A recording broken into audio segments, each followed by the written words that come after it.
அமர்க்களத்தில் அப்படி தான். ஷாலினி அஜித்தை லவ் பண்ணிட்டு இருக்காங்க, எனக்கு தெரியாது.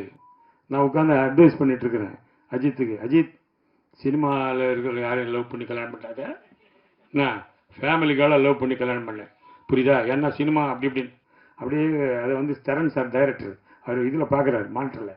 என்ன அவன் சீரியஸாக பேசிகிட்டு இருக்கிறான், வாங்க அப்படின்னு கூப்பிட்டாரு. என்ன பண்ணுறீங்க? இல்லைப்பா அஜித்துக்கு நான் சில அட்வைஸ் எல்லாம் கொடு. என்ன அட்வைஸ்? இல்லை இந்த மாதிரி சினிமாவில் இருக்கிற யாரையும் லவ் பண்ண வேணாம் அப்படி.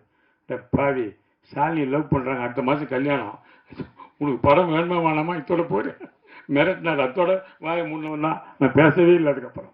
அதனால் ஒரு அற்புதமான திரைப்படம். ஃப்ரெண்ட்ஸ் படத்தை பொறுத்த வரைக்கும் ஒவ்வொரு விஷயமும் ரசித்து ரசித்து பண்ணார் டைரக்டர். அவர் வந்து ஒரு கிரேட் ஹியூமரிஸ்ட். அவர் வந்து எப்படி சொல்கிறதுன்னு தெரியாது. அப்படி ஒரு டைரக்டர் இழந்தது எங்களுக்கெல்லாம் மாபெரும் இழப்பு.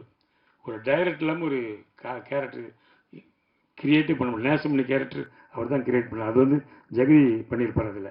அதே மாதிரி இளையராஜா வந்து படம் பார்த்துட்டு சொன்னார், சூர்யா பண்ணார், விஜய் பண்ணார், ஓகே, ஆனால் அந்த கேரக்டர் ரமேஷ் கண்ணா செலக்ட் பண்ணிங்க பாருங்க, அதுதான் கரெக்டுன்னாரு.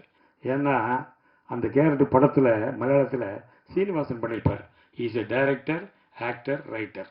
அதனால் நானும் டைரக்டர் ஆக்டர்னால அது ரொம்ப அவர் பிடிச்சி போச்சு.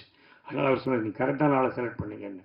அந்த மாதிரி நிறைய விஷயங்கள் வந்து அதில் ஃப்ரெண்ட்ஸில் நமக்கு பாதிச்சு. இப்போ பாருங்கள், 23 வருஷம் கழிச்சு மறுபடியும் படம் ரிலீஸ் ஆகுது, ஒரு பெரிய ப்ரெஸ் மீட்டு எல்லாம் வைக்கிறோம்னா அது ஒரு நமக்கு ஒரு காட்ஸ் கிஃப்ட் தான் இல்லையா?